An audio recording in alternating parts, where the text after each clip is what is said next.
3 meses, solo 3 meses de vida. Esas fueron las palabras que el doctor Almeida me dijo aquella tarde lluviosa de marzo, mientras yo estaba sentada en la fría silla de cuero sintético de su consultorio. Margaret, tus exámenes confirmaron lo que sospechábamos. El cáncer se ha extendido. Está en el páncreas, en el hígado, en los pulmones, ya está muy avanzado. Con mucha suerte, considerando tu edad y el estado de la enfermedad, tienes 3 meses, quizá 4, si respondes bien a la quimioterapia paliativa. Tenía 68 años. Había criado a 3 hijos sola después de que mi marido, Fernando, muriera en un accidente de coche cuando Roberto, el más pequeño, tenía solo 6 años. Patricia tenía 9 y Lucía 11.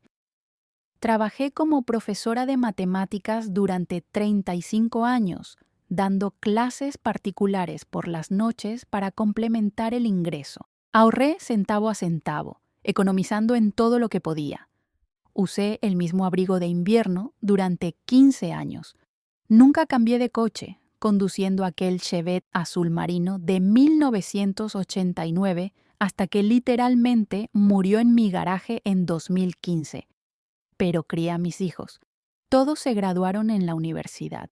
Patricia se convirtió en abogada, Lucía en pediatra y Roberto en ingeniero civil. Los casé a los 3, ayudé con las fiestas de boda aunque insistieran en que no lo necesitaban. Ayudé con la entrada de sus casas, con los primeros muebles. Conocí a mis 7 nietos y los amé con la intensidad que solo una abuela conoce. Y ahora, 3 meses. Doctor, le pregunté con una voz que no reconocí como mía. ¿Está absolutamente seguro? ¿No podría haber un error en los exámenes? Él negó con la cabeza lentamente, aquel movimiento que los médicos hacen cuando quieren ser amables al destruir tu vida. Margaret, pedí a 3 laboratorios diferentes que confirmaran. Me tomé la molestia de revisar personalmente cada imagen de la tomografía y la resonancia. Me gustaría mucho estar equivocado, pero no lo estoy. Lo lamento profundamente. El mundo pareció desacelerarse en ese momento. Escuché el tic-tac del reloj de pared detrás de él, cada segundo marcando mi vida, disminuyendo. Vi por la ventana la lluvia cayendo sobre la avenida Paulista, personas corriendo con paraguas, apresuradas hacia sus vidas que continuarían después de que la mía terminara. ¿Debería llamar a mis hijos de inmediato? ¿Contarles la terrible noticia? Claro que sí. Tenían derecho a saber, necesitaban prepararse, pero algo dentro de mí dudó, algo pequeño, una vocecita que había ignorado durante décadas de maternidad dedicada. Pasé esa noche sola en mi apartamento de 2 habitaciones en el barrio de La Liberdade. Era un apartamento que había comprado con el dinero de la venta de la casa donde crié a mis hijos. Ellos habían insistido en que no necesitaba tanto espacio, que sería más práctico algo más pequeño, más fácil de cuidar. En ese momento estuve de acuerdo. Ahora, mirando las paredes blancas y los pocos muebles que cabían allí, me pregunté cuántas otras cosas había aceptado durante décadas solo para no causar problemas.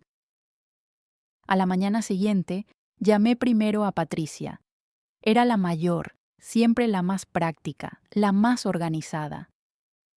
Hija, necesito hablar contigo sobre algo importante. Son las 9 de la mañana. ¿Puedes venir aquí? Mamá, hoy está imposible, respondió mientras se oía el ruido de papeles siendo hojeados.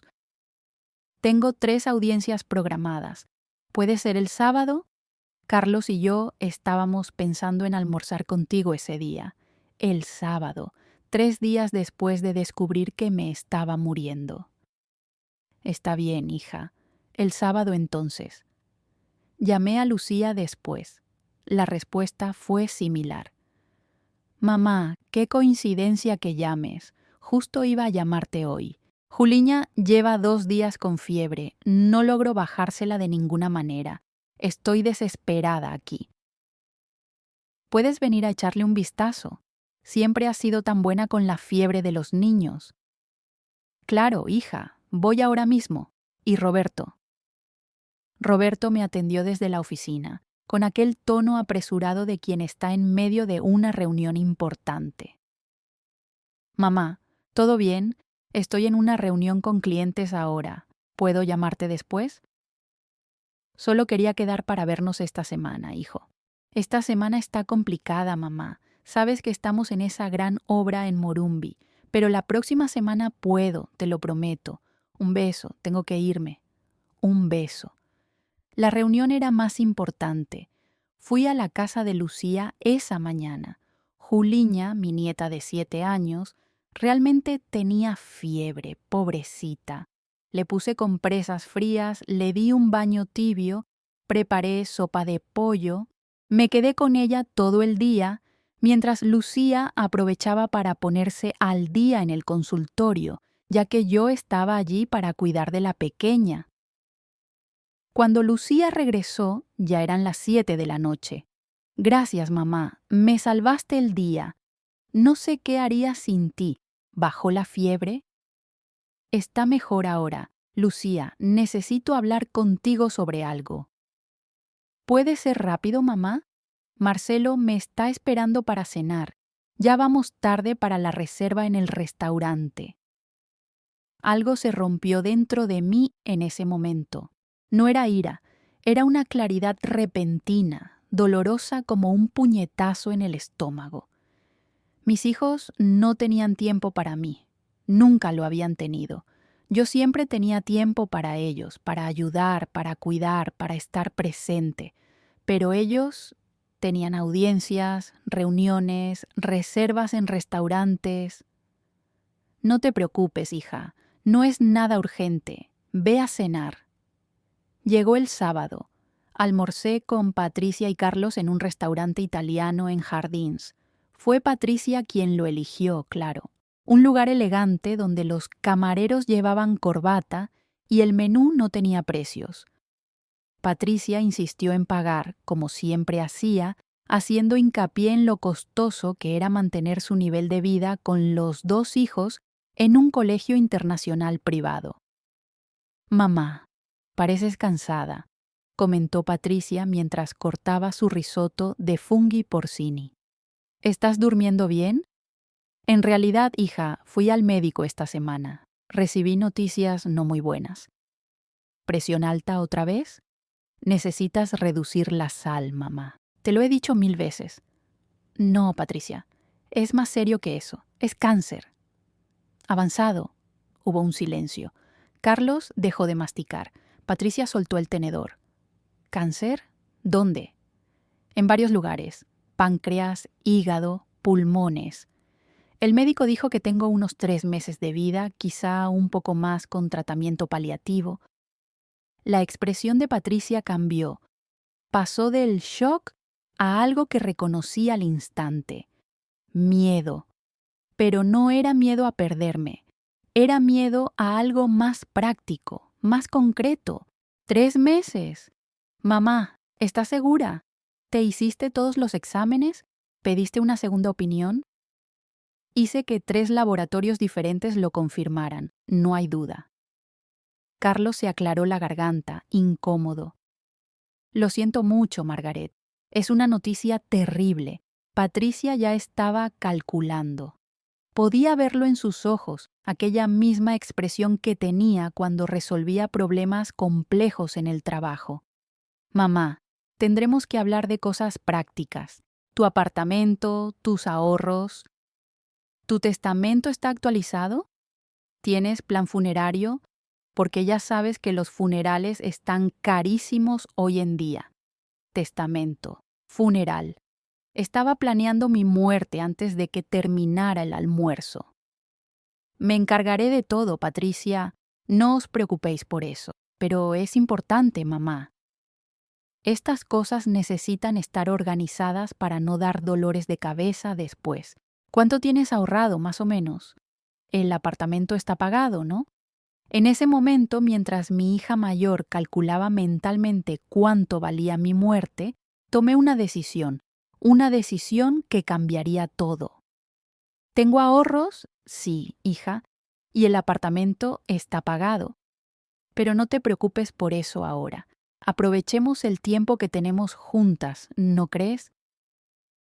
Claro, mamá, claro, aceptó Patricia, pero sus ojos ya estaban distantes, probablemente pensando en cómo dividirlo todo con sus hermanos. Esa noche me senté en el sofá de mi pequeño apartamento con una taza de té de manzanilla y una calculadora.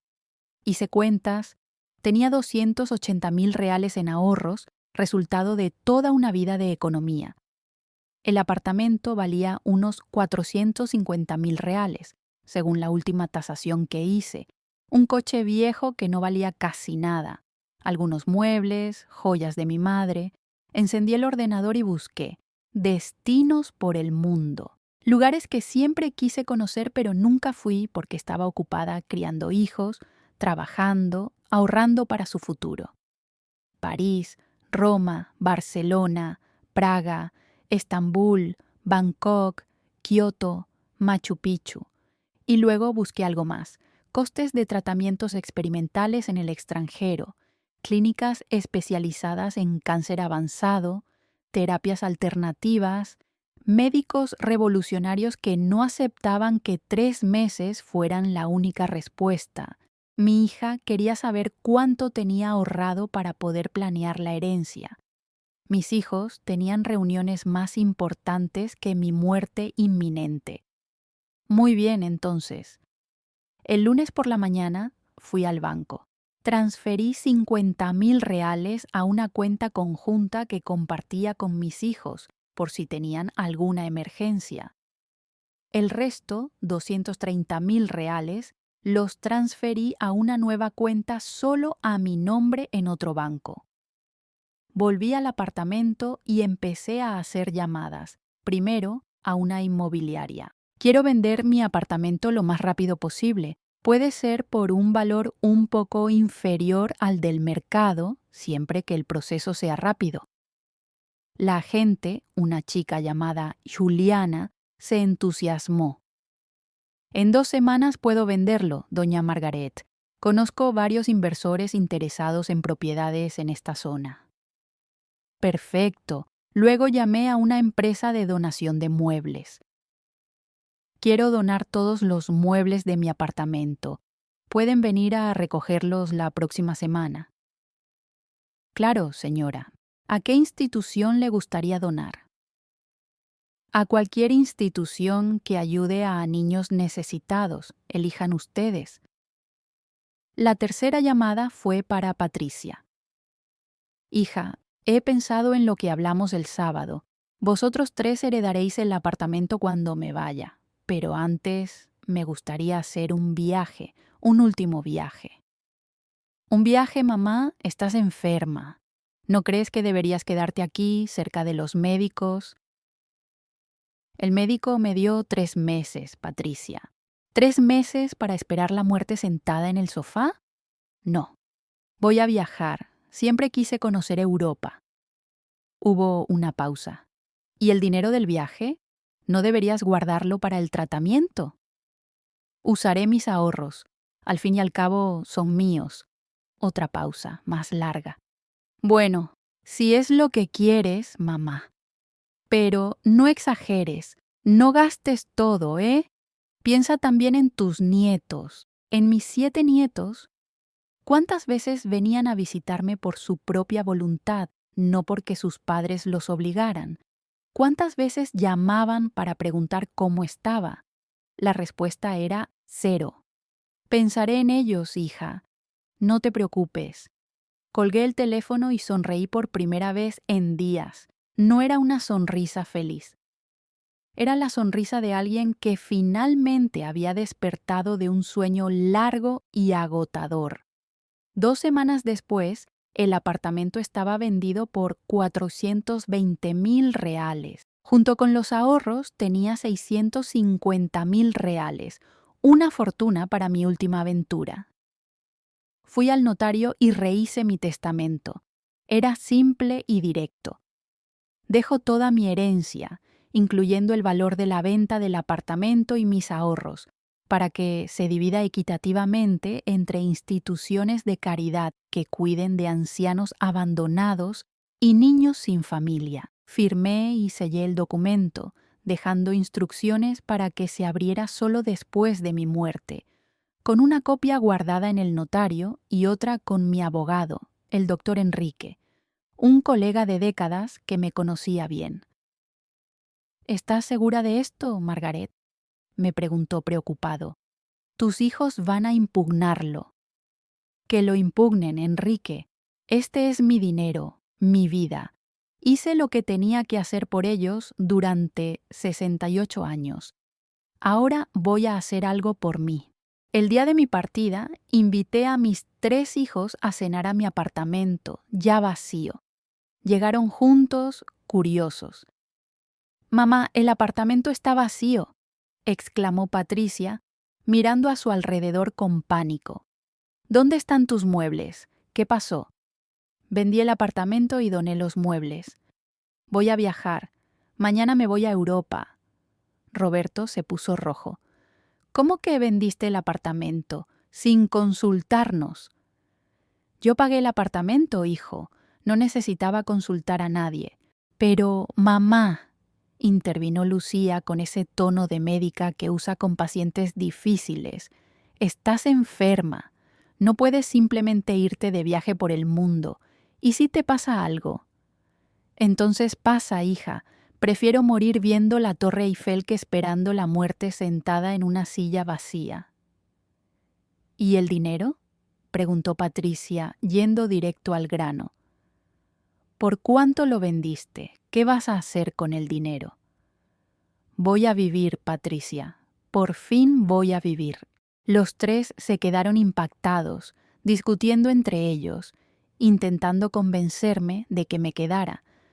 Pero no era por amor, era por miedo a perder la herencia que ya contaban con los dedos. Cuando por fin se fueron, indignados y preocupados, pero sobre todo frustrados, me sentí libre por primera vez en décadas. A la mañana siguiente cogí mi pasaporte, mis 2 maletas pequeñas y me fui al aeropuerto. Había reservado un billete de ida a París. No sabía cuándo volvería. Quizá nunca. Mientras el avión despegaba de Sao Paulo, miré por la ventana viendo cómo la ciudad se hacía cada vez más pequeña. Tenía 68 años. Tenía 3 meses de vida, según los médicos, y tenía 650,000 reales para descubrir cómo sería vivir verdaderamente antes de morir. Fue la mejor decisión que tomé en toda mi vida. París me recibió con cielo azul y una brisa suave de primavera que llevaba el olor de croissants recién horneados. Llegué a principios de abril, cuando los árboles a lo largo del Sena comenzaban a florecer y toda la ciudad parecía despertar de un largo invierno. Alquilé un pequeño apartamento en Le Marais, un barrio encantador con calles empedradas y panaderías en cada esquina. No era lujoso, pero tenía ventanas altas que daban a un patio interior donde una señora francesa cultivaba geranios rojos. Costaba 200 euros al mes, carísimo para mis estándares brasileños, pero ya no estaba ahorrando para el futuro. Estaba viviendo el presente. Los primeros días me despertaba a las 5 de la mañana con el jet lag y en lugar de dar vueltas en la cama, me vestía y salía a caminar. París al amanecer es una ciudad secreta que pocos turistas conocen. Los panaderos abriendo sus boulangeries, el olor a café mezclándose con la niebla de la mañana, los gatos callejeros estirándose en los alféizares de las ventanas. Caminaba sin prisa, sin destino, perdiéndome a propósito por las calles estrechas. Algo extraño comenzó a suceder en esos paseos.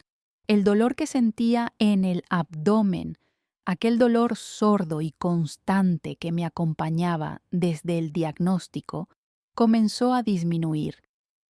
Tal vez fueran los medicamentos para el dolor que el médico me había recetado, o tal vez fuera otra cosa. En mi segunda semana en París, una tarde soleada, estaba sentada en un café cerca del Jardín de Luxemburgo cuando una mujer se acercó a mi mesa. Tenía unos 75 años, el cabello completamente blanco recogido en un moño elegante y una sonrisa que iluminaba todo su rostro. «¿Eres brasileña, no?», me preguntó en un portugués perfecto.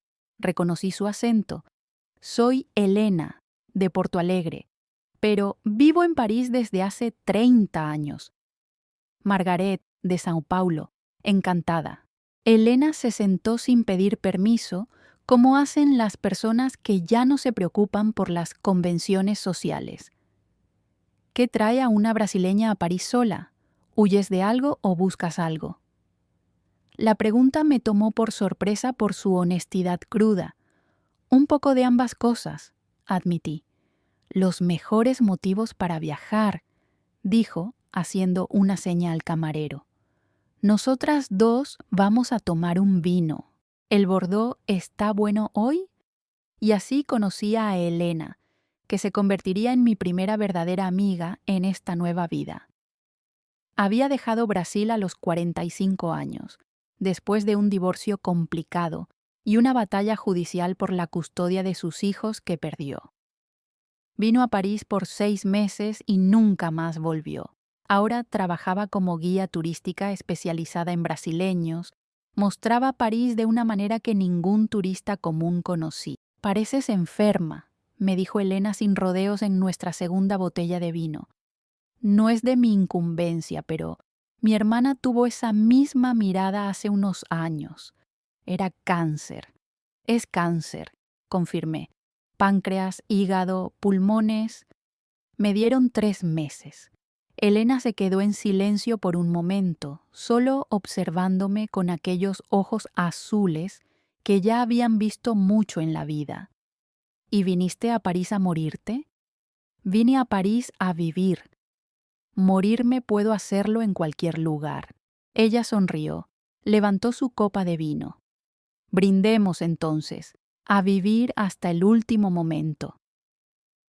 Elena me presentó a un médico amigo suyo, el doctor François Dubois, que trabajaba en el Hospital Europeo Georges Pompidou. Fue amable pero directo cuando analizó mis exámenes brasileños. Señora Margaret, sus médicos en Brasil tienen razón sobre la gravedad de la situación. El cáncer está muy avanzado. Sin embargo, me gustaría hacer algunos exámenes adicionales. Hay tratamientos experimentales que podemos considerar, pero necesito información más detallada.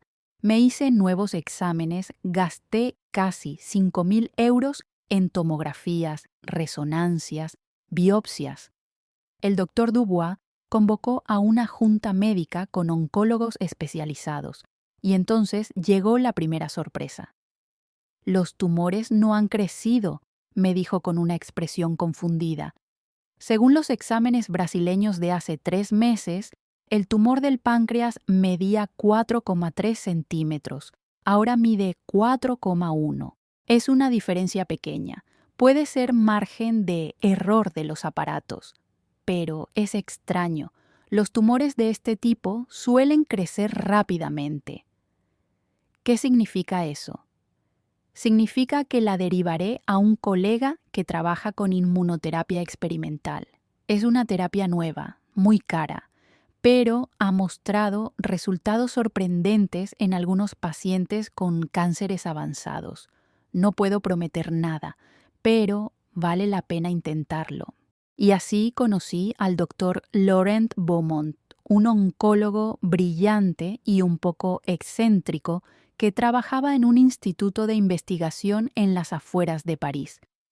Tenía unos 50 años, usaba zapatillas con traje y tenía la costumbre de dibujar células cancerosas en una pizarra blanca mientras explicaba los tratamientos. Su sistema inmunológico está tratando de luchar, señora Margaret, me explicó, mostrando gráficos coloridos. Mire estos marcadores aquí. Sus linfocitos T están más activos de lo esperado para alguien con un cáncer tan avanzado. Es raro, pero ocurre. Algunas personas tienen una respuesta inmunológica naturalmente más fuerte. ¿Y qué podemos hacer para ayudar? Vamos a potenciar su sistema inmunológico. Es una terapia experimental, no está aprobada en Brasil aún. Cuesta 15.000 euros por ciclo, son 3 ciclos en total. Es muy caro, lo sé, pero lo haré. Interrumpí. Tengo el dinero. Comencé el tratamiento la semana siguiente. Eran sesiones largas. Pasaba 4 horas sentada en una silla reclinable mientras el medicamento goteara en mis venas. Elena iba conmigo siempre. Llevaba libros, sándwiches, hacía bromas con las enfermeras. Los efectos secundarios fueron terribles en las primeras semanas. Fiebre, náuseas, cansancio extremo. Hubo días en que pensé que había sido una locura gastar todo ese dinero para sentirme aún peor, pero Elena no me dejaba rendirme. No viniste hasta aquí para rendirte ahora, Margaret. Aguanta firme. He visto personas mucho peores que tú recuperarse. Entre las sesiones de quimioterapia, realmente vivía. Elena me llevó a conocer el París de verdad.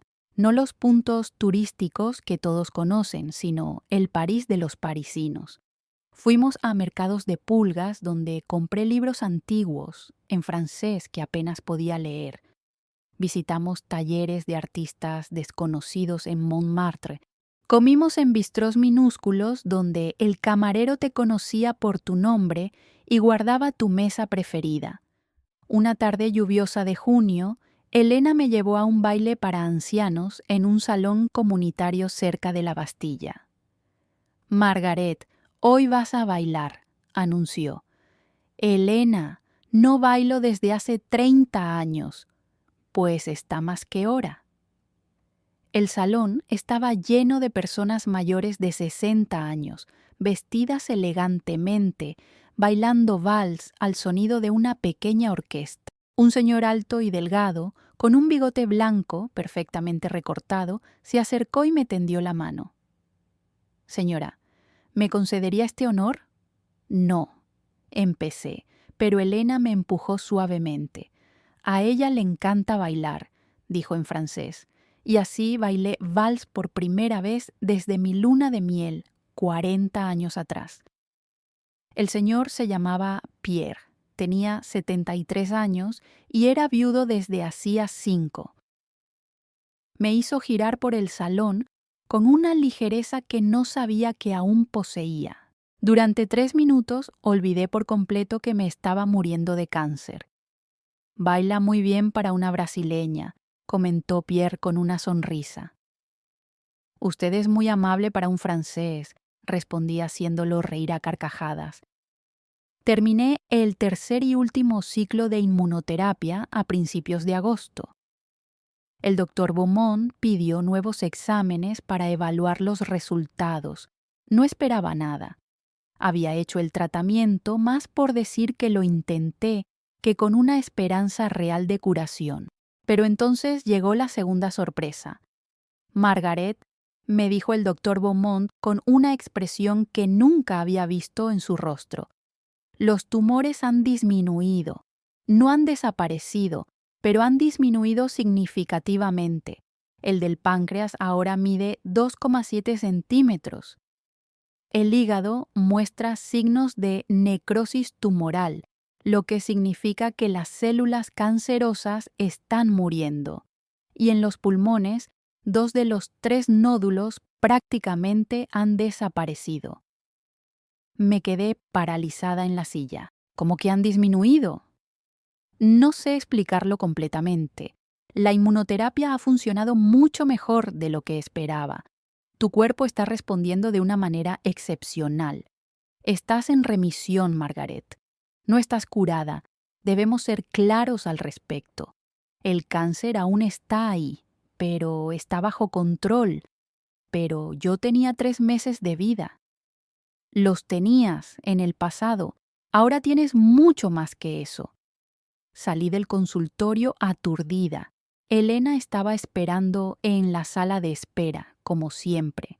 Cuando le conté la noticia, me abrazó fuerte y lloramos juntas allí mismo, sin importarnos las otras personas.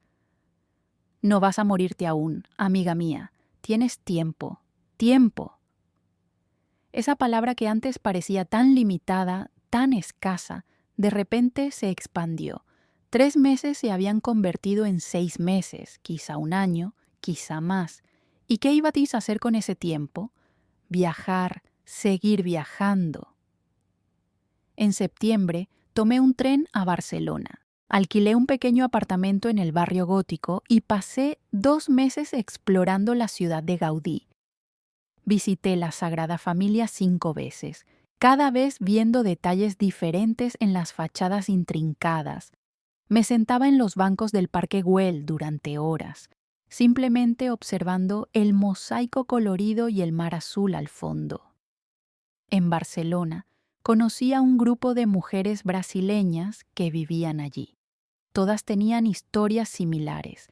Habían dejado Brasil por desilusión, por amor, por aventura. Nos encontrábamos todos los viernes en un bar cerca de la playa de la Barceloneta para tomar sangría y contar historias.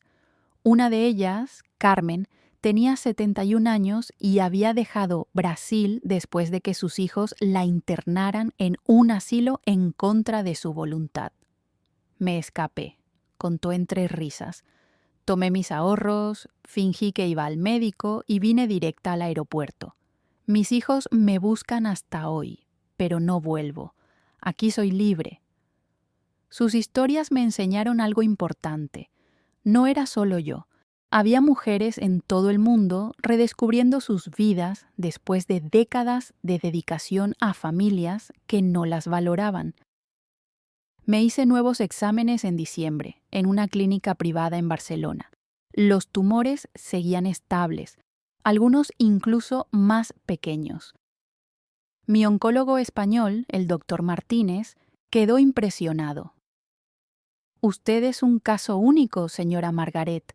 Debería considerar participar en estudios científicos. Su cuerpo está haciendo algo que no entendemos completamente.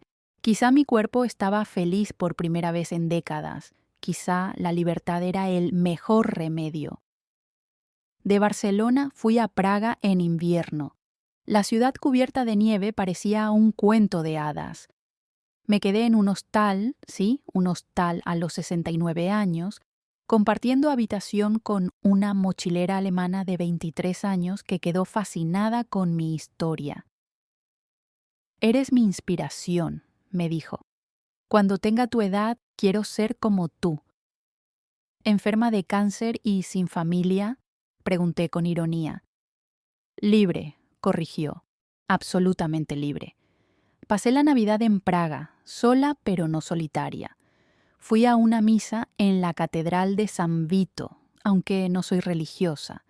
Solo quise sentir la grandeza del lugar, la música del órgano resonando en las paredes antiguas. Pensé en mis hijos. ¿Me estarían buscando? Probablemente. Estarían preocupados, tal vez, pero sobre todo, sospechaba, estarían confundidos. Confundidos porque la madre, que siempre fue predecible y controlable, había hecho algo completamente inesperado. Sentí un pinchazo de culpa, pero pasó rápidamente. Había dado 68 años de mi vida por ellos. Ahora vivía para mí. De Praga viajé a Viena, luego a Budapest, luego a Estambul. Cada ciudad me transformaba un poco más. Yo, que siempre fui tímida, entablaba conversación con extraños. Yo, que tenía miedo de comer en restaurantes sola, cenaba tranquilamente con un libro de compañía. Yo, que nunca hice nada arriesgado, tomé un globo aerostático sobre Capadocia en Turquía. En abril, un año completo desde mi diagnóstico, me hice nuevos exámenes en Estambul. El oncólogo turco, el doctor Ahmet, verificó los resultados 3 veces antes de hablar. Señora, no sé qué le dijeron sus médicos anteriores, pero sus tumores están todos en remisión profunda. El del páncreas está calcificado, lo que significa que está muerto. El hígado solo muestra tejido cicatricial. Los pulmones están limpios. ¿Limpios? ¿Cómo que limpios? Sin evidencia de enfermedad activa. Todavía necesita seguimiento regular, hacerse exámenes cada 3 meses, pero en este momento no tiene cáncer activo. Me senté en su silla y empecé a llorar. No eran lágrimas de alegría, eran lágrimas de alivio mezcladas con rabia. Rabia contra el médico brasileño que me dio 3 meses como sentencia definitiva. Rabia contra mí misma por haberlo creído sin cuestionar. Rabia contra mis hijos que se preocuparon más por la herencia que por mi vida. Pero, sobre todo, sentí gratitud. Gratitud por haber tenido el coraje de salir, de vivir, de intentar. De Estambul volé a Asia. Pasé 3 meses en Tailandia, viviendo en Chiang Mai entre monjes budistas y nómadas digitales. Aprendí meditación, algo que nunca imaginé hacer. Me sentaba todas las mañanas a las 6, tratando de silenciar mi mente ruidosa. En Tailandia conocí a David, un inglés de 72 años que había perdido a su esposa 2 años atrás y estaba viajando por el mundo con sus cenizas. En cada lugar especial que visitábamos juntos, esparcía un poco de las cenizas. Siempre quiso viajar, pero yo siempre estaba ocupado con el trabajo. Me contó una tarde mientras caminábamos por un templo dorado. Ahora lo estoy haciendo por las 2 personas. Viajamos juntos durante un mes. Fue bueno tener compañía, especialmente de alguien que entendía la soledad sin volverse melancólico. Nos despedimos en Bangkok con un largo abrazo y la comprensión de que probablemente nunca más nos veríamos, pero que aquel mes había significado algo importante para ambos. Del sudeste asiático fui a Japón. Kioto, en otoño, es una ciudad pintada en tonos de rojo y dorado. Alquilé una habitación tradicional con tatami y futones.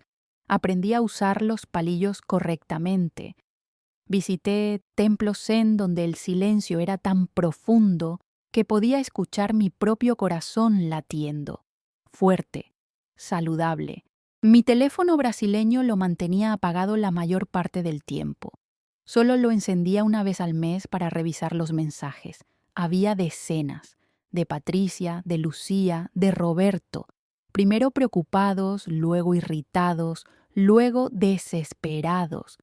Mamá, ¿dónde estás? Estamos muy preocupados. No puedes simplemente desaparecer así. El apartamento fue vendido. ¿A dónde fue el dinero? Necesitamos hablar sobre tus finanzas. Siempre sobre dinero, siempre sobre lo que quedaría para ellos. Ignoré todos los mensajes y continué mi viaje. De Japón volé a Sudamérica. Visité Machu Picchu, realizando un sueño de la infancia.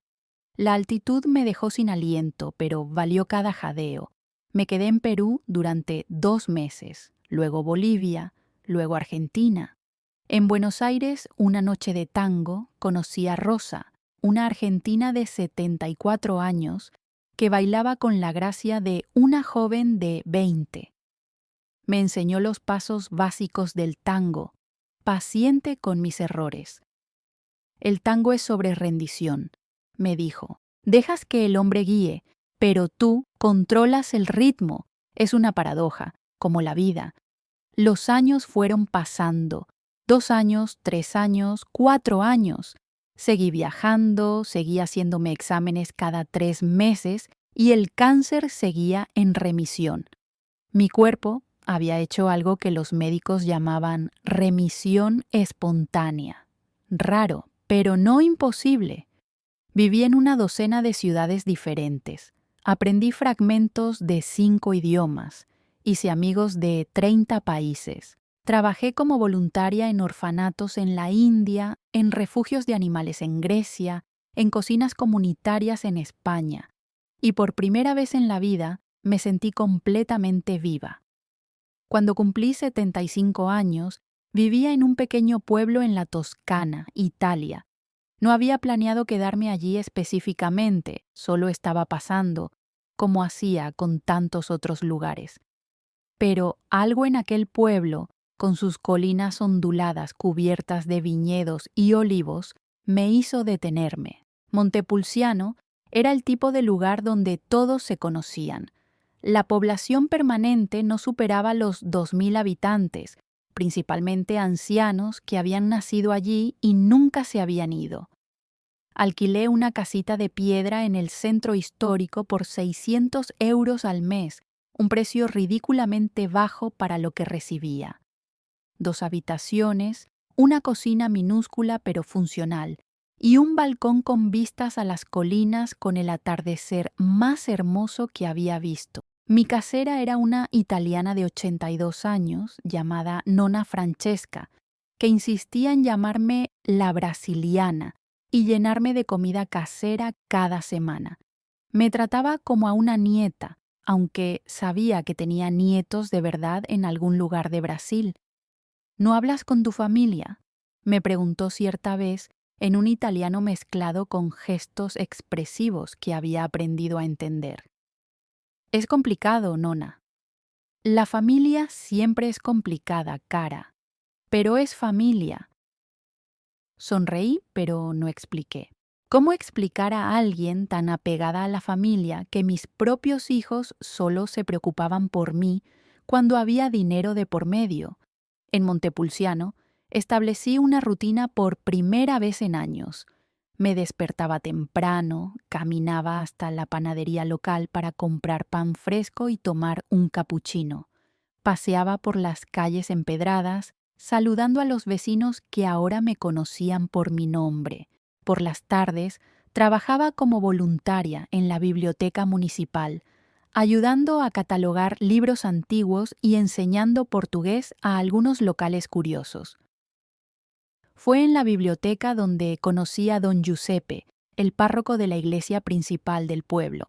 Tenía 68 años, por lo tanto, más joven que yo, pero con una sabiduría serena que venía de décadas escuchando confesiones y consolando feligreses. Señora Margaret, me dijo un día mientras organizaba libros de historia medieval, tienes los ojos de alguien que carga una historia pesada.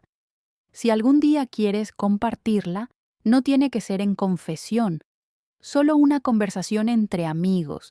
Y una tarde lluviosa de octubre, cuando la biblioteca estaba vacía excepto por nosotros dos, le conté todo: el diagnóstico, la reacción de mis hijos, la decisión de desaparecer, los 7 años viajando por el mundo. Don Giuseppe me escuchó sin interrumpir, solo asintiendo ocasionalmente. Cuando terminé, se quedó en silencio durante un largo momento. ¿Te sientes culpable?, me preguntó finalmente. A veces, admití, sobre todo por la noche cuando no puedo dormir. Pienso en mis nietos, que deben estar grandes ahora. No he visto a ninguno en 7 años, pero ¿te arrepientes de tu decisión? Lo pensé cuidadosamente antes de responder. No, no me arrepiento. Por primera vez en la vida viví para mí misma. Conocí lugares que solo existían en mis sueños. Hice amistades verdaderas con personas que me valoran por lo que soy, no por lo que puedo darles. Entonces no es culpa, Margaret, es nostalgia, y la nostalgia es diferente del arrepentimiento. Aquellas palabras se quedaron conmigo. La nostalgia no era arrepentimiento. Mi dinero se estaba acabando. De los 650.000 reales iniciales, quedaban unos 150.000 reales, aproximadamente 30.000 euros. Había gastado bastante en tratamientos médicos, viajes, alojamiento, pero también había vivido intensamente durante 7 años. Empecé a pensar en el futuro de una manera más práctica. No podía viajar para siempre. En algún momento necesitaría establecerme definitivamente. La pregunta era, ¿dónde? Montepulciano era tentador. La vida era barata, la gente era acogedora y por fin había encontrado paz. Pero había una vocecita dentro de mí preguntando si no era hora de cerrar ciclos, de resolver asuntos pendientes. Tenía 75 años. El cáncer seguía en remisión. Ya hacía 5 años sin ningún signo de retorno. Los médicos italianos me decían que probablemente estaba curada, aunque nunca usaban esa palabra definitivamente. Mi salud estaba sorprendentemente bien para alguien de mi edad. Caminaba kilómetros todos los días sin cansarme. Casi no tomaba medicamento, pero también sabía que no viviría para siempre. Tenía cuestiones no resueltas en Brasil, un testamento que dejaba todo a la caridad, hijos que probablemente me odiaban, una vida anterior que había abandonado por completo. ¿Sería hora de volver? La idea me asustaba y me emocionaba al mismo tiempo. Hablé de esto con Nonna Francesca durante uno de nuestros almuerzos semanales. Había preparado su famosa ribollita, una sopa toscana espesa con frijoles y pan. Nonna, estoy pensando en volver a Brasil. Ella dejó de comer y me miró a los ojos. ¿Por qué? Eres feliz aquí. Lo soy, pero siento que necesito cerrar un ciclo. Necesito enfrentar lo que dejé atrás. ¿La familia? Sí, la familia, asintió lentamente, comprendiendo. La familia es como las raíces de un árbol, cara. Puedes podar algunas ramas podridas, pero las raíces siempre te tiran de vuelta. ¿Y si todas las raíces están podridas? Entonces arrancas todo y plantas un árbol nuevo. Pero primero necesitas estar segura de que no hay nada que valga la pena salvar. Empecé a hacer planes para regresar, pero no sería un regreso simple. Primero, quería saber qué estaba pasando en Brasil, especialmente con mis hijos. ¿Todavía me buscaban? ¿Todavía les importaba? ¿O ya habían desistido de encontrarme? Encendí mi teléfono brasileño por primera vez en 6 meses. Tardó unos minutos en conectarse a la red. Cuando finalmente tuvo señal, comenzaron a llegar notificaciones. Muchas notificaciones. 350 mensajes perdidos, 127 llamadas no contestadas, 43 mensajes de voz. Mi corazón se aceleró. ¿Había pasado algo? Abrí los mensajes más recientes primero. Eran de Patricia, fechados la semana pasada. Mamá, si todavía estás viva y lees esto, necesito que sepas que te estoy demandando. Sí, a mi propia madre. El testamento que dejaste es ilegal. Consulté a varios abogados y me garantizaron que podemos impugnarlo. ¿No estabas en tus cabales cuando donaste todo? Tenías cáncer, estabas medicada. Vamos a probarlo. Leí el mensaje 3 veces. Me estaba demandando, mi propia hija. Seguí leyendo los mensajes anteriores, retrocediendo en el tiempo. Había un patrón claro: preocupación inicial, luego frustración, luego ira y finalmente pura avaricia, de Roberto, 3 años atrás. Mamá, descubrimos lo del testamento. ¿Cómo pudiste hacer esto? Somos tus hijos. No puedes donar todo a extraños. De Lucía, 2 años atrás. Contraté a un investigador privado para encontrarte. Dijo que estabas en Europa, pero perdió tu rastro en Grecia. Mamá, esto tiene que parar. Vuelve a casa y resolvamos esto como adultos. Y el más reciente de Patricia, de hace unas semanas: descubrí dónde depositaste el dinero de la venta del apartamento. Voy a pedir judicialmente que congelen tu cuenta por incapacidad mental. Mi abogado dijo que tengo buenas posibilidades.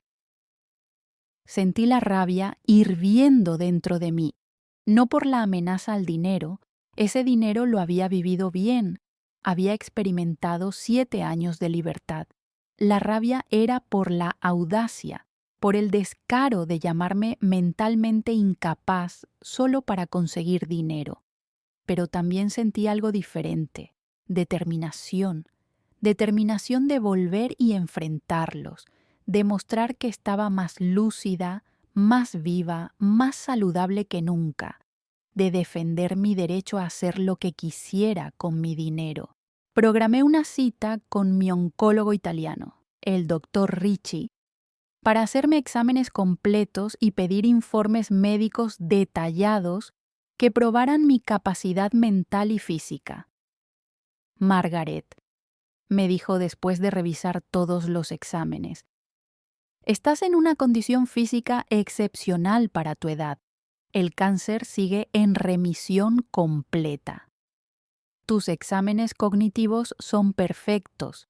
No hay ninguna indicación de declive mental. Si alguien está cuestionando tu capacidad, puedo proporcionar toda la documentación necesaria. Necesito esos informes, doctor. Necesito probar que estoy completamente capaz de tomar mis propias decisiones. Preparó un dossier completo. Análisis de sangre, tomografías, resonancias, pruebas cognitivas, evaluación psicológica. Todo traducido al portugués por un traductor juramentado. También contacté al doctor Enrique, mi abogado en Brasil, que estaba guardando mi testamento original. Doctor Enrique, soy Margaret.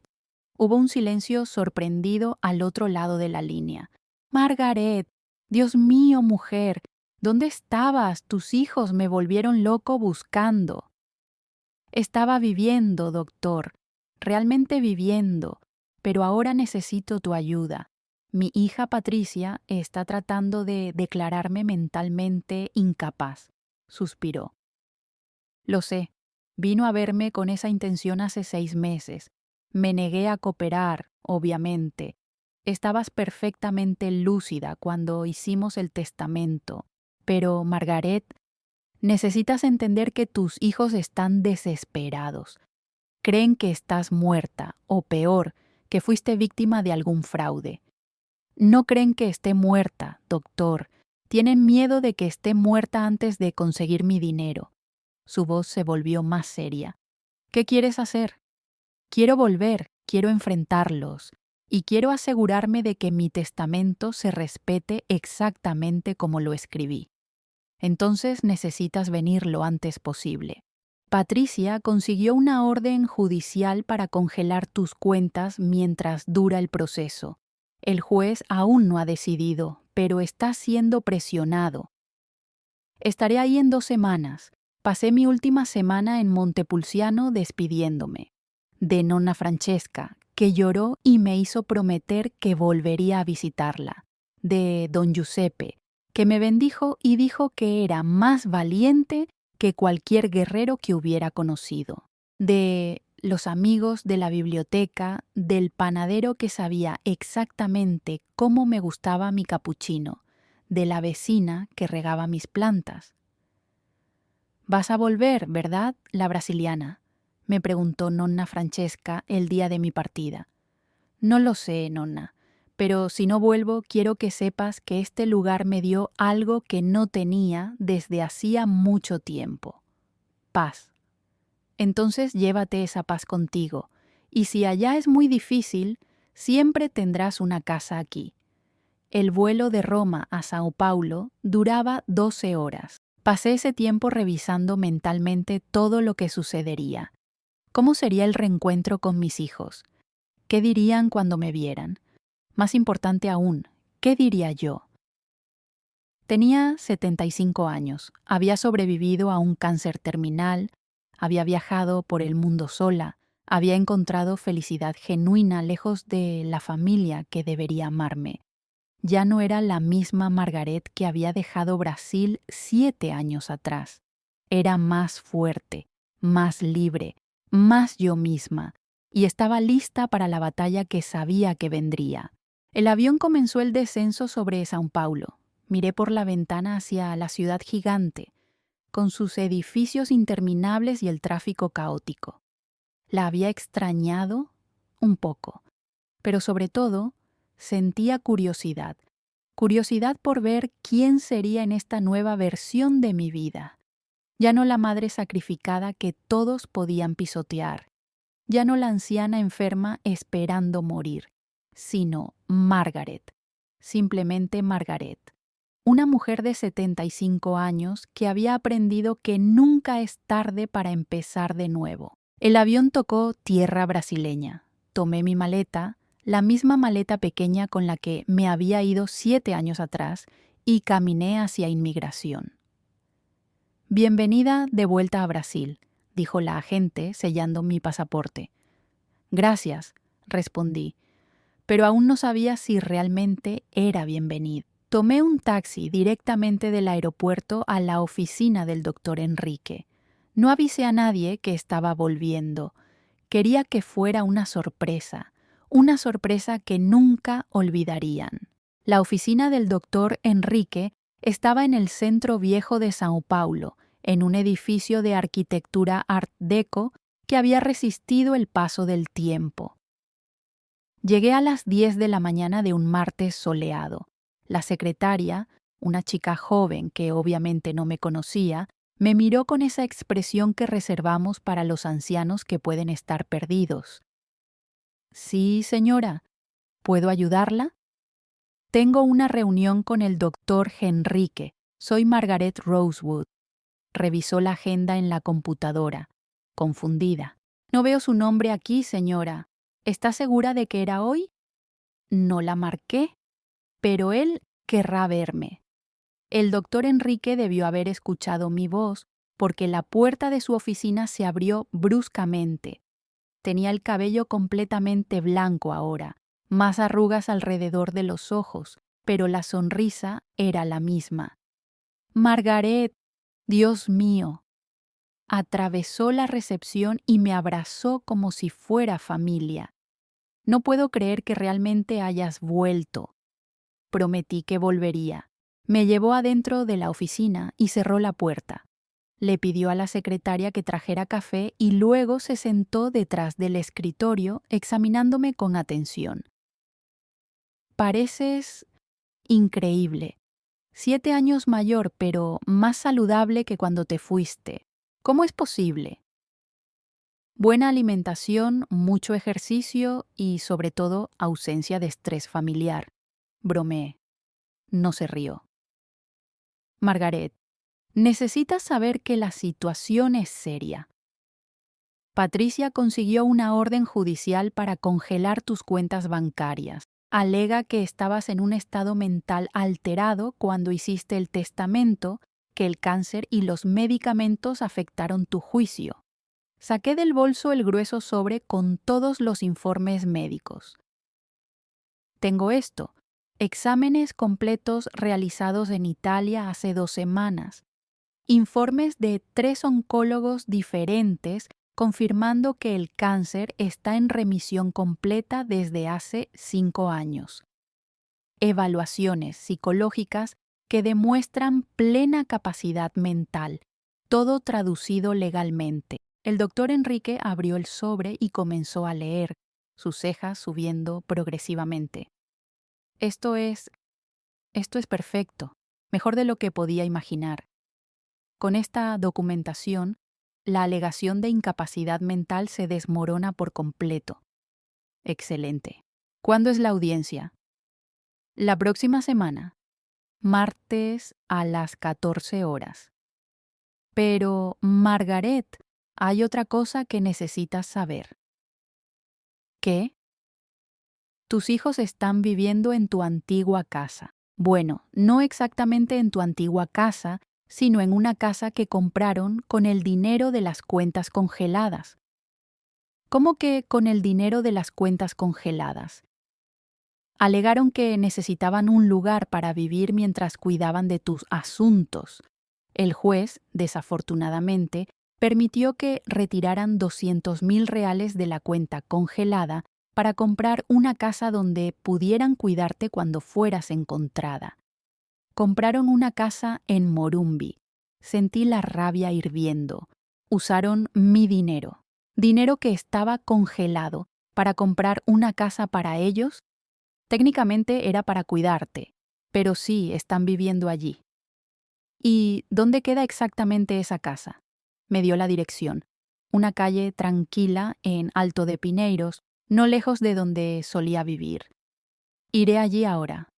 Margaret, ¿no crees que sería mejor esperar, ir con un abogado, de manera oficial? Esperé 7 años, doctor.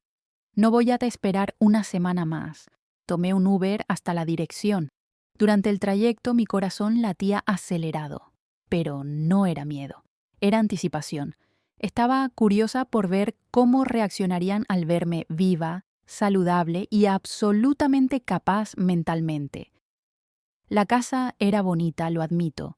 Un dúplex moderno con jardín al frente y un portón eléctrico negro. A través de las rejas vi 2 autos en el garaje, una SUV plateada y un sedán negro, autos caros. Toqué el interfono. Una voz femenina respondió. Reconocí que era de Mela, la esposa de Isaac. ¿Sí? Soy Margaret. Abre el portón, por favor. Hubo un largo silencio. Luego un grito ahogado. Patricia, Patricia, ven aquí ahora. El interfono se apagó. Esperé. Pasaron casi 5 minutos. Entonces el portón comenzó a abrirse lentamente. Patricia estaba parada en la puerta de la casa. Había engordado bastante, el cabello con más canas de las que recordaba.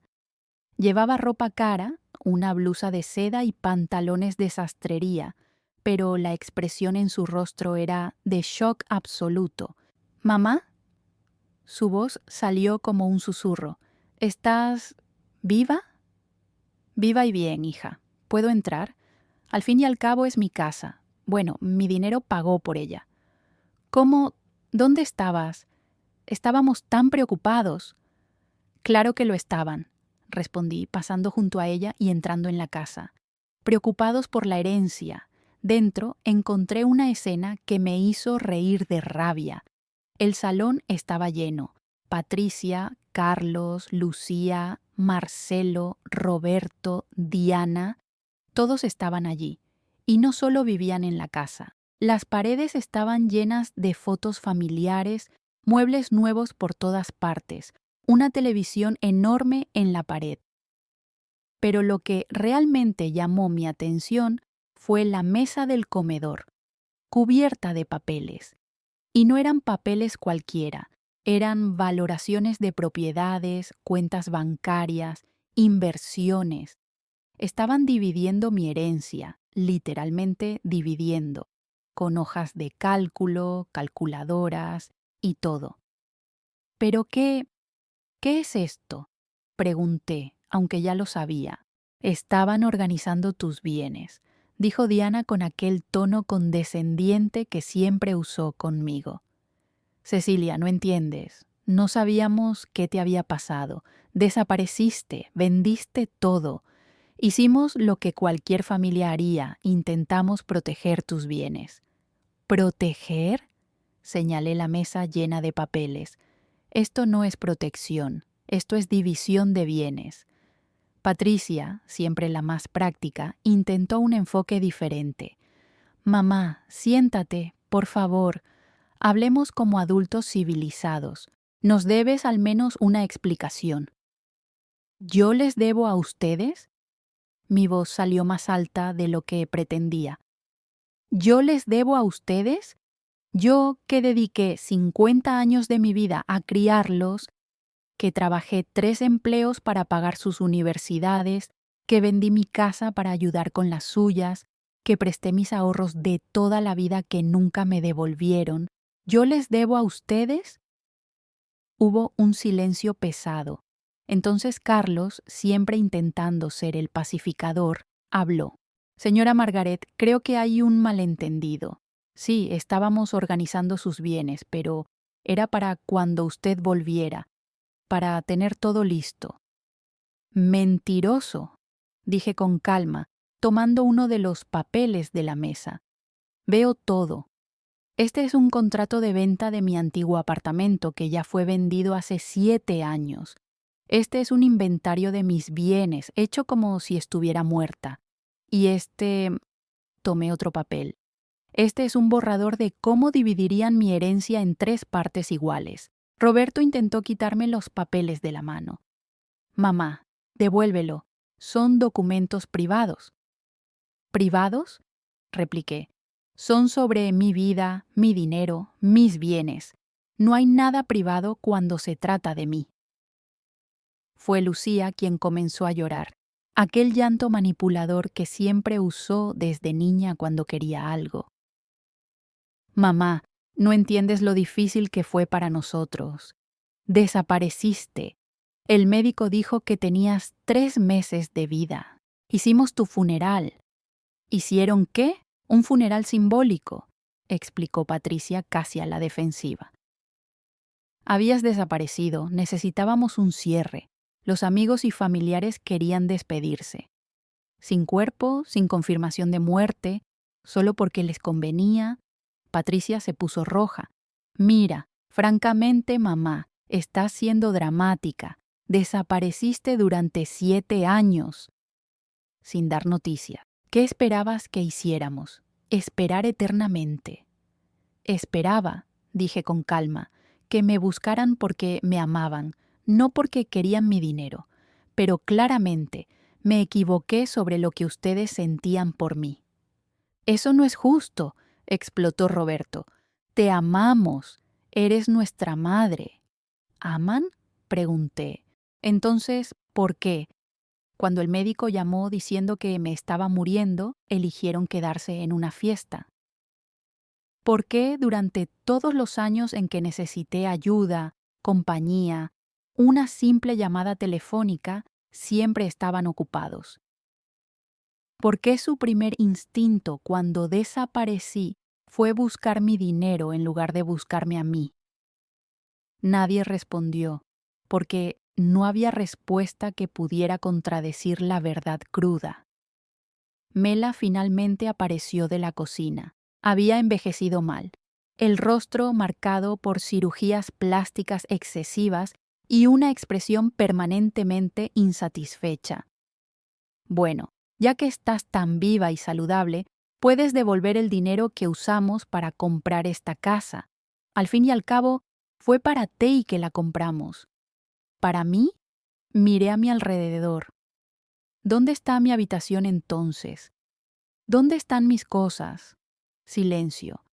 Eso pensé. Esta casa no es para mí. Es de ustedes. Comprada con mi dinero que estaba congelado judicialmente. Y me aseguraré de que cada centavo sea devuelto. No puedes hacer eso. Diana casi gritó. Esta casa es legalmente nuestra. El juez lo aprobó. El juez lo aprobó basado en la mentira de que era para cuidarme. Pero no necesito cuidados. De hecho, miren qué bien estoy. 75 años, cáncer completamente curado, mente más lúcida que nunca. Traje exámenes recientes y certificados médicos que lo prueban todo. Patricia palideció. ¿Trajiste exámenes? Completos, de 3 médicos diferentes. Estoy lista para la audiencia de la próxima semana. Y me aseguraré de que mi testamento original sea respetado. Todo para caridad, nada para ustedes. El ambiente se tensó. Roberto hizo algo que me sorprendió. Comenzó a llorar. No el llanto manipulador de Lucía, sino un llanto genuino, desesperado. Mamá, por favor, nos equivocamos, lo sé. Pero no puedes desheredarnos simplemente. Somos tus hijos. Son adultos de 50 y tantos años que nunca aprendieron a valorar lo que tenían. Tuve 3 meses para vivir, Roberto. 3 meses. Y en lugar de venir al hospital cuando el médico llamó diciendo que me estaba muriendo, te quedaste en una fiesta. Esa decisión me dijo todo lo que necesitaba saber sobre cómo me valoras. Estábamos asustados, dijo Lucía, su voz pequeña. No sabíamos cómo lidiar con la idea de perderte. Entonces eligieron perderme de la manera más fácil, ignorándome. Se ahorraron el trabajo emocional de las despedidas difíciles. Fue Patricia quien cambió de táctica, volviendo a su modo de abogada fría y calculadora. Mamá, sé razonable. No puedes donar todo. No es justo. Trabajamos toda la vida esperando. ¿Esperando qué? ¿Que me muriera para recibir dinero? ¿Esa es la relación que querían? ¿Un reloj marcando los días hasta la herencia? No se trata del dinero, gritó Patricia. Se trata del reconocimiento. Nos criaste, sí, pero nosotros también te cuidamos. ¿Cuándo? Pregunté. ¿Cuándo exactamente me cuidaron? ¿Cuando vendí mi casa para ayudar con la casa de Isaac? ¿Cuando presté mis ahorros para el negocio de Roberto que quebró? ¿Cuando me quedaba con los nietos mientras ustedes iban a cenar a restaurantes caros? ¿Eso era ustedes cuidándome o yo cuidándolos? Silencio nuevamente. Miré a cada uno de mis hijos. Vi allí a 3 extraños que compartían la mitad de mi ADN, pero nada de mi esencia. Vi a personas que habían aprendido a amar condicionalmente, a dar solo cuando recibían, a valorar solo lo que les convenía. Pasé 7 años viajando por el mundo, dije con calma.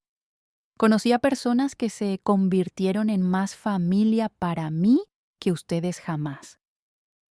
Aprendí que el amor no es una obligación, es una elección. Y ustedes eligieron amarme solo cuando era fácil, solo cuando tenía algo que ofrecer. Mamá, intentó Roberto nuevamente. Empecemos de nuevo. Por favor, deja el pasado atrás. Has vuelto, estás viva. Podemos reconstruir nuestra relación. No quiero reconstruir nada. Vine aquí solo para dejar claro que no renunciaré a mi testamento. En la audiencia de la próxima semana, probaré que soy perfectamente capaz de tomar mis propias decisiones. Y decido dejar todo a instituciones que realmente ayudan a las personas, no a hijos que solo se preocupan por la herencia. Te arrepentirás, dijo Mela venenosa. Te harás vieja, quedarás sola y no tendrás a nadie.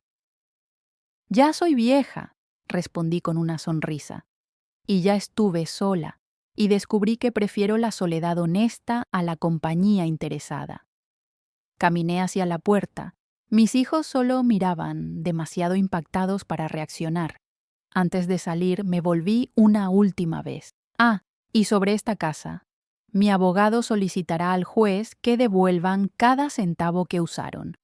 Fue obtenido mediante información falsa. Prepárense para una batalla legal difícil.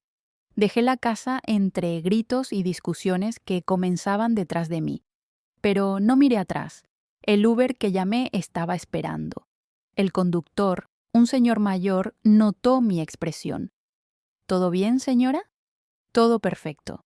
Finalmente. La semana siguiente fue un torbellino de preparativos legales. El doctor Enrique trabajó incansablemente organizando toda la documentación.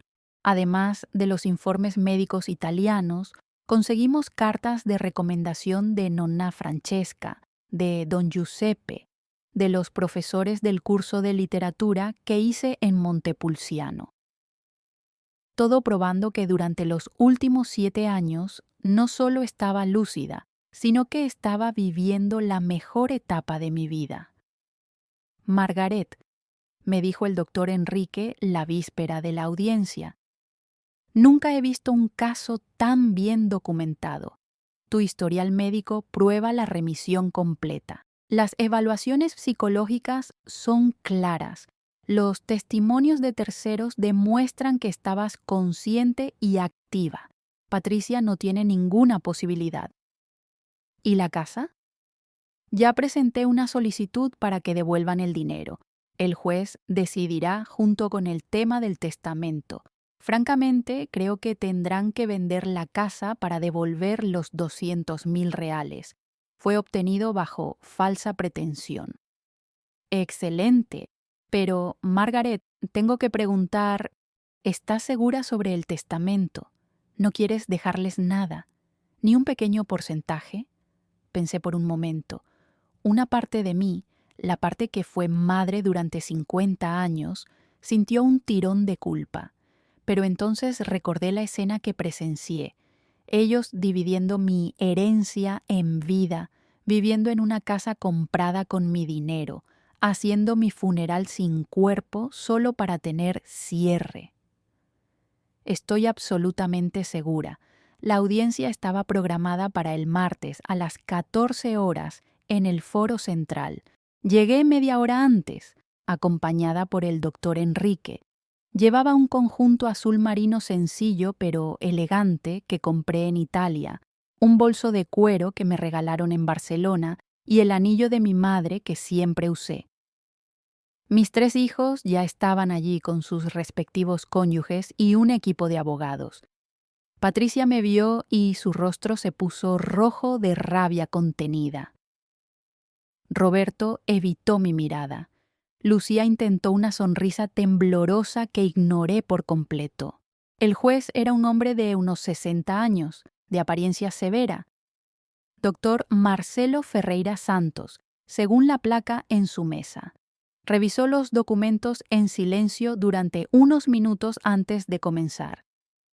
Bueno, este es ciertamente un caso inusual, dijo, ajustándose las gafas.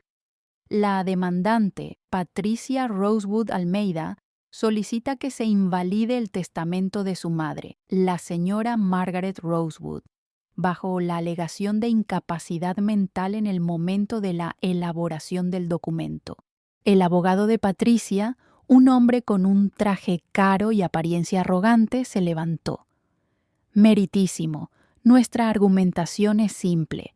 La señora Margaret estaba bajo un inmenso estrés emocional debido a un diagnóstico de cáncer terminal. Recibió la noticia de que solo tenía 3 meses de vida.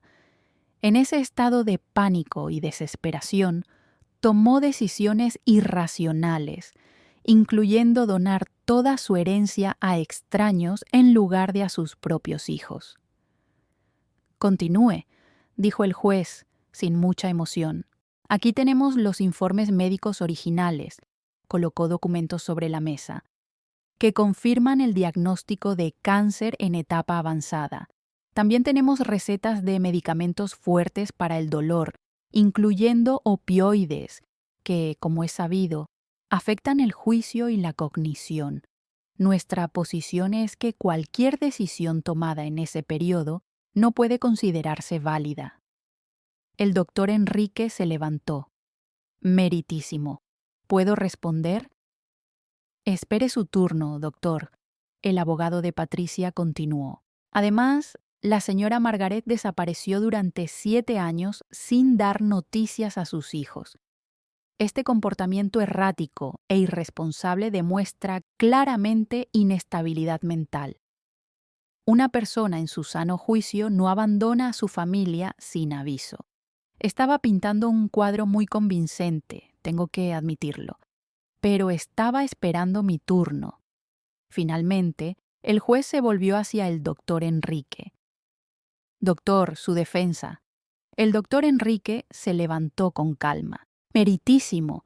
La demandante intenta pintar un cuadro de incapacidad mental que simplemente no existe.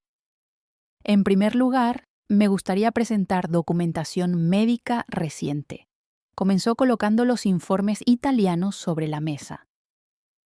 Aquí tenemos exámenes completos realizados hace 3 semanas en Italia, tomografías que muestran remisión completa del cáncer, análisis de sangre normales y, lo más importante, evaluaciones psicológicas y cognitivas realizadas por 3 profesionales diferentes, todas atestiguando plena capacidad mental. El juez tomó los documentos y comenzó a leer, sus cejas levantándose progresivamente. Esto es excepcional, ¿no es así?, comentó el juez. Remisión completa de un cáncer que era terminal. Sí, meritísimo. La señora Margaret recibió un tratamiento experimental en Europa que resultó en una recuperación que la comunidad médica considera extraordinaria. Pero el punto crucial aquí no es el cáncer, es la capacidad mental. El doctor Enrique colocó más documentos. Además de los informes médicos recientes, tenemos testimonios de personas que convivieron con la señora Margaret en los últimos 7 años. Profesores, vecinos, amigos, todos atestiguan que estaba lúcida, activa, tomando decisiones conscientes. Aún así, intervino el abogado de Patricia, esto no cambia el hecho de que estaba medicada y bajo estrés emocional cuando hizo el testamento. Me gustaría llamar a la señora Margaret a declarar, dijo el doctor Enrique. Puedes llamarla.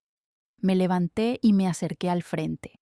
El juez me miró con renovado interés. Probablemente esperaba a una anciana frágil y confundida, no a una mujer de 75 años con postura erguida y mirada firme.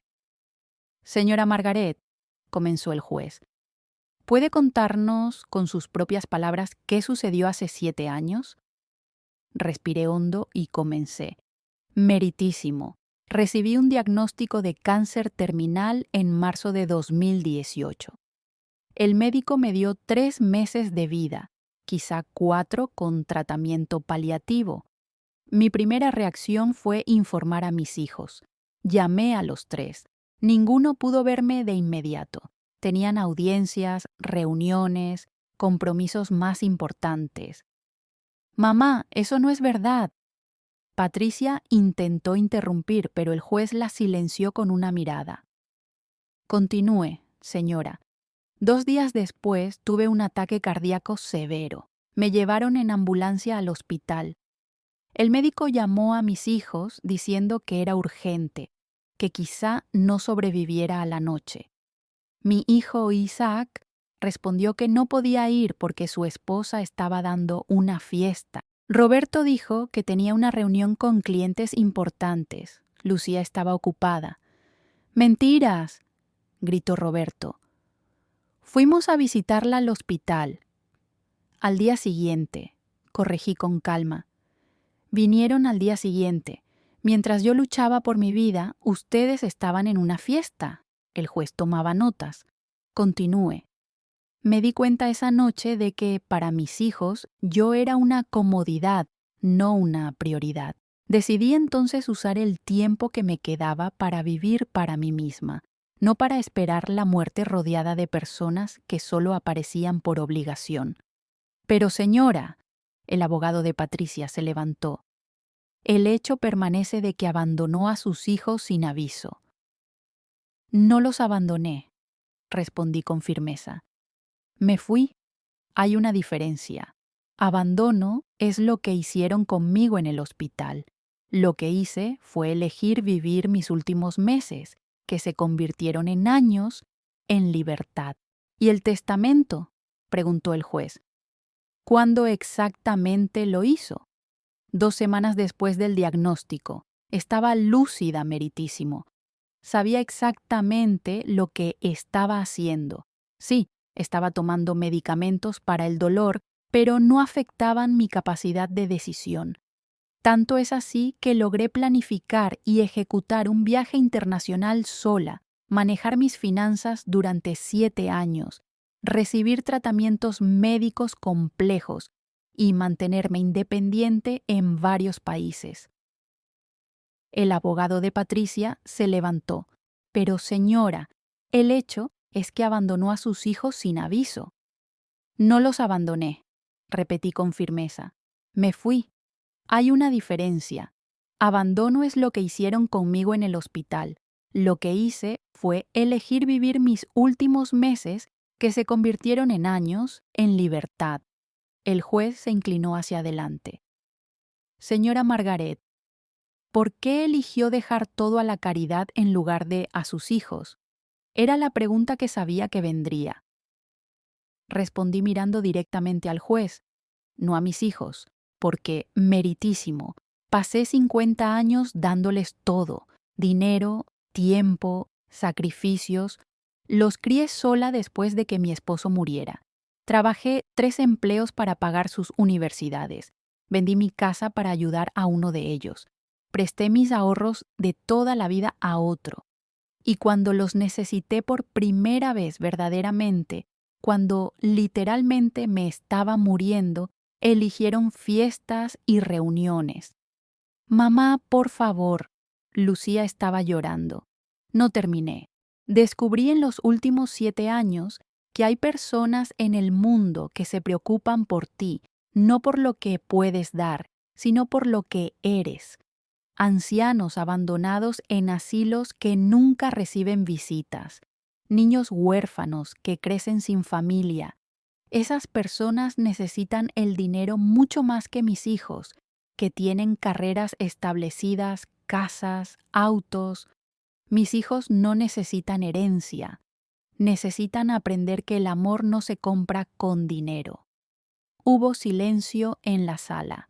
Incluso el abogado arrogante de Patricia parecía sin palabras. El juez hojeó los documentos nuevamente. Señora Margaret, sus exámenes médicos son impresionantes. Las evaluaciones psicológicas son claras. No veo ninguna evidencia de incapacidad mental, ni en el momento de la elaboración del testamento ni actualmente. Miró a Patricia y a sus hermanos. De hecho, lo que veo aquí es una mujer que tomó decisiones difíciles, pero conscientes sobre su propia vida y sus propios bienes. El hecho de que estas decisiones no agradaran a los demandantes no las hace inválidas. Meritísimo, intentó el abogado de Patricia, pero el juez levantó la mano. Por lo tanto, decido que el testamento de la señora Margaret Rosewood sigue siendo válido. Estaba en plena capacidad mental cuando lo elaboró y sigue en plena capacidad mental ahora. La solicitud de invalidación es denegada. Patricia palideció. Pero, meritísimo, en cuanto a la cuestión de la casa comprada con fondos congelados, continuó el juez, ordeno que los demandantes devuelvan íntegramente el valor de 200,000 reales a los fondos de la señora Margaret en un plazo de 90 días. Los fondos fueron obtenidos bajo la falsa alegación de necesidad de cuidados. Plazo para apelar, 15 días. Golpeó el martillo. Caso cerrado. Salí del tribunal con el doctor Enrique, que estaba radiante. Victoria completa, Margaret. No solo se validó tu testamento, sino que recuperarás el dinero de la casa. No sentí satisfacción inmediata. Estaba cansada. Cansada de la batalla, cansada de la familia, cansada de todo. Afuera, mis hijos estaban en un rincón, discutiendo entre ellos. Patricia gritaba a Roberto sobre algo. Lucía lloraba en los brazos de Marcelo. Mela y Diana parecían furiosas. No me acerqué a ellos. No tenía nada más que decir. Pero entonces sentí una mano en mi hombro. Era Roberto. Tenía lágrimas en los ojos. Mamá, ¿puedo hablar contigo? Un minuto. Miré al doctor Enrique, que asintió. Iré a esperarte al coche.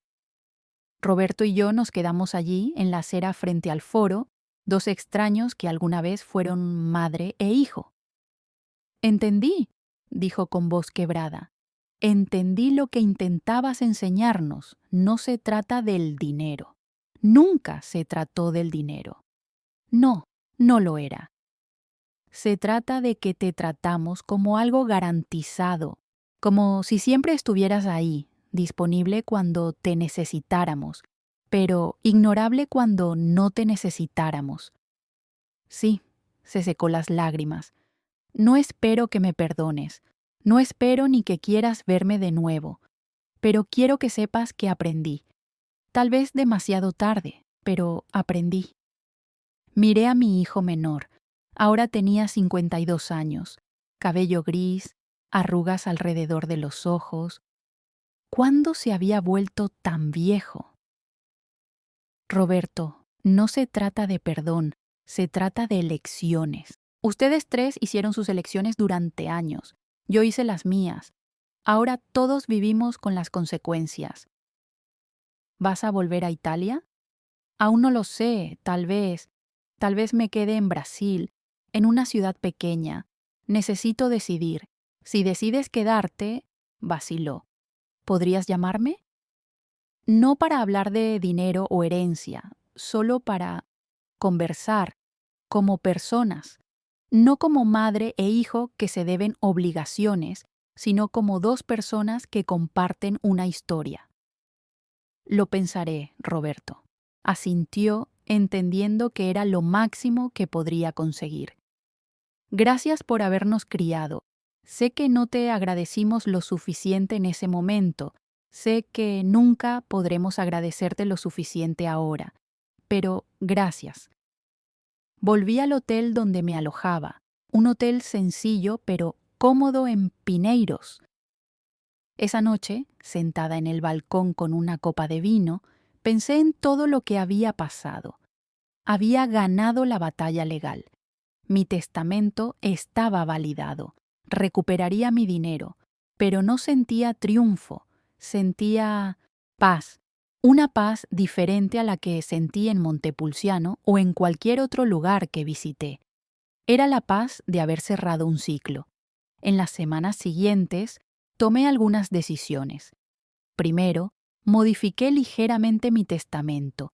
La mayor parte aún iría a la caridad, pero dejé pequeñas cantidades para cada nieto, no para que mis hijos las tuvieran, sino colocadas en un fideicomiso hasta que los nietos cumplieran 25 años. Con una condición: tendrían que escribir una carta explicando qué harían con el dinero y por qué. Quiero que aprendan a valorar, no a esperar. Segundo, decidí no volver a Italia de inmediato. Alquilé un pequeño apartamento en Campos do Jordão, una ciudad serrana, tranquila, a unas horas de São Paulo. Quería ver si podía construir una vida en Brasil, pero lejos de la familia tóxica.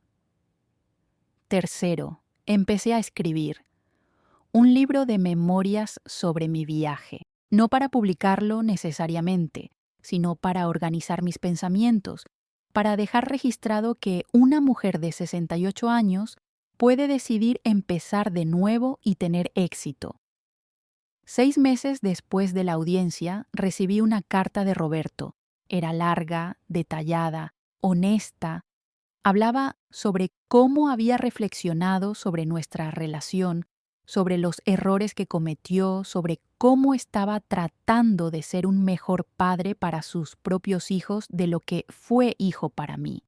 No pedía perdón, no pedía reconciliación, solo compartía su viaje. Respondí. No una carta larga, solo unas líneas diciendo que apreciaba su honestidad y que deseaba que encontrara paz. Fue un comienzo, minúsculo, pero un comienzo. Patricia y Lucía nunca me buscaron. Supe por Roberto que Patricia había demandado a Lucía y a él por no haber luchado lo suficiente por el dinero. La familia había implosionado completamente por la avaricia. No sentí alegría por eso, solo una tristeza distante, como observar un accidente de coche desde la ventana de un tren en movimiento. Un año después de mi regreso a Brasil, el día de mi 76º cumpleaños, estaba sentada en el balcón de mi apartamento en Campos do Jordão cuando sonó el teléfono. Era un número desconocido. ¿Diga? ¿Abuela Margaret? Una voz joven, insegura. Soy Juliana, hija de la tía Patricia. ¿Se acuerda de mí? Juliana, mi nieta mayor. Tenía 15 años cuando me fui. Ahora debía tener 22. Claro que me acuerdo, Juliana. ¿Cómo estás? Estoy bien. Mira, sé que es un poco raro que llame así, pero puedo visitarla. Solo nosotras dos, sin mis padres ni tíos.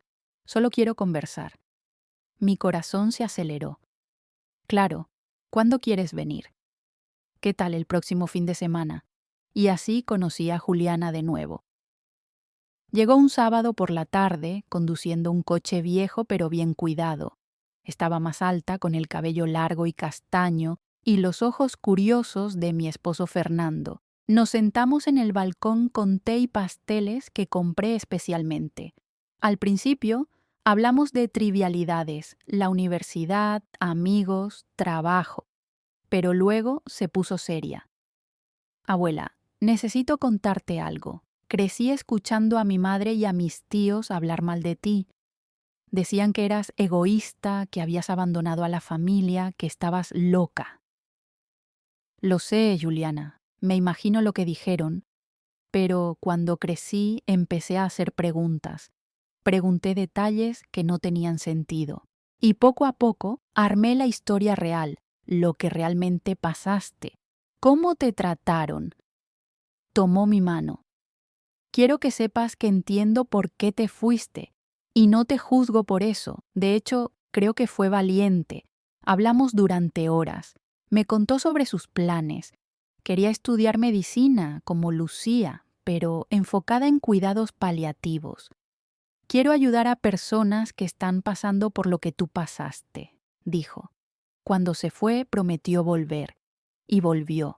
Todos los meses, religiosamente, Juliana venía a visitarme. Traía historias de la universidad, dudas sobre la vida, pedidos de consejo. Era un amor diferente al que sentí por mis hijos. Era más ligero, menos cargado de expectativas y decepciones. Era simplemente amor. Pasaron 2 años. Mi cáncer seguía en remisión. Mi salud estaba sorprendentemente bien. Tenía 77 años y me sentía de 50. Volví a Italia para visitar a nonna Francesca, que tenía 88 años pero seguía fuerte como un toro. Lloró cuando me vio. Sabía que volverías, la brasiliana. Me quedé 2 meses en Montepulciano, matando la nostalgia por la vida que tuve allí. Pero me di cuenta de algo importante. Ese lugar había sido perfecto para un momento de mi vida, pero ya no era donde pertenecía. Pertenecía a Campos do Jordão, con Juliana visitándome cada mes, con el libro que estaba escribiendo, con la vida simple pero feliz que había construido. Volví a Brasil sabiendo que finalmente había encontrado mi lugar. Hoy tengo 82 años. El cáncer nunca regresó. Una remisión espontánea que los médicos aún estudian. Mi libro de memorias se publicó y, sorprendentemente, se convirtió en un pequeño éxito de ventas entre mujeres mayores que se identifican con mi historia. Juliana se graduó en medicina y está haciendo su residencia en cuidados paliativos. Me visita todas las semanas ahora. A veces trae colegas que quieren escuchar mi historia de supervivencia al cáncer. Roberto me escribe mensualmente. Nuestra relación sigue siendo distante, pero es honesta. Es lo máximo que podemos tener, y está bien así. Patricia y Lucía nunca me buscaron de nuevo. Supe por Roberto que Patricia se divorció de Carlos por problemas financieros. Lucía dejó de hablar con ambos hermanos. La avaricia destruyó completamente a la familia que alguna vez existió. No siento alegría por eso, pero tampoco siento culpa. Mi testamento sigue igual, la mayor parte para la caridad, pequeñas cantidades para los nietos cuando cumplan 25 años y una carta explicando por qué. A veces, sentada en mi balcón observando las montañas, pienso en aquella Margaret de 68 años que recibió la sentencia de muerte y decidió vivir en lugar de morir. Era valiente de una manera que ni siquiera sabía y me dio el mayor regalo. Me mostró que nunca es tarde para empezar de nuevo, que la familia es una elección, no una obligación, que amarse a una misma no es egoísmo, es supervivencia. Viví 68 años para los demás, viví los últimos 14 años para mí y no me arrepiento de un solo día. Si te gustó mi historia, dale like al video y suscríbete al canal para escuchar más historias de mujeres que tuvieron el coraje de empezar de nuevo. Porque nunca es demasiado tarde para elegirte a ti misma. ¿Y tú? ¿Qué harías en mi lugar? Cuéntame en los comentarios. Me encanta leer tus opiniones y experiencias. Un gran abrazo y hasta el próximo video.